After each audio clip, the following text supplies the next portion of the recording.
क्या आप जानते हैं, अगर बाली अकेले ही रावण का वध करने की शक्ति रखता था, तो भगवान श्री राम ने उसकी सहायता लेने के बजाय उसी का वध क्यों किया? क्या श्री राम को बाली की शक्ति का पता नहीं था, या इसके पीछे कोई ऐसा रहस्य छिपा है जो अधिकांश लोग आज भी नहीं जानते? रामायण का यह प्रश्न सदियों से लोगों को सोचने पर मजबूर करता आया है। आखिर जब पूरी धरती पर बाली जैसा महाबली योद्धा मौजूद था, तो श्री राम ने सुग्रीव जैसे निर्वासित वानर से ही मित्रता क्यों की? क्या यह केवल संयोग था या पहले से तय हुई एक दिव्य योजना? बाली कोई साधारण राजा नहीं था।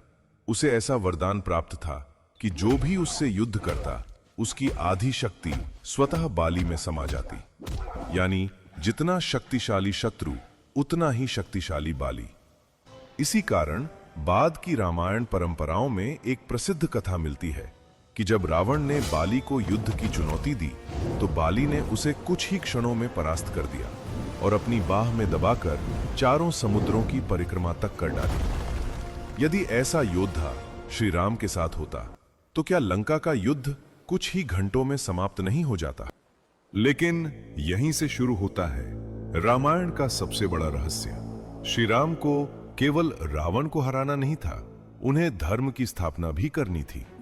वाल्मीकि रामायण के अनुसार बाली ने अपने छोटे भाई सुग्रीव का राज्य छीन लिया और उसकी पत्नी रूमा को भी अपने अधिकार में रख लिया। उस युग में यह केवल एक पारिवारिक विवाद नहीं, बल्कि गंभीर अधर्म माना गया। यही बाली की सबसे बड़ी कमजोरी थी।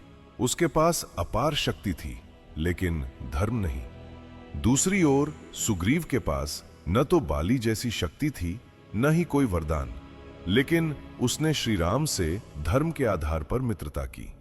उसने वचन दिया कि वह सीता माता की खोज के लिए अपनी पूरी वानर सेना समर्पित कर देगा, और अपना वचन निभाया भी।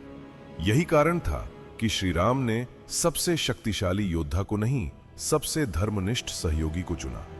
क्योंकि रामायण हमें सिखाती है, शक्ति तभी तक महान है जब तक वह धर्म के अधीन रहे। जिस दिन शक्ति अहंकार और अधर्म के साथ खड़ी हो जाए, उसी दिन उसका पतन निश्चित हो जाता है। और शायद इसीलिए श्री राम ने बाली की ताकत नहीं, सुग्रीव के धर्म को चुना। क्योंकि रामायण में विजय केवल बल की नहीं होती, विजय हमेशा धर्म की होती है। जय श्री राम।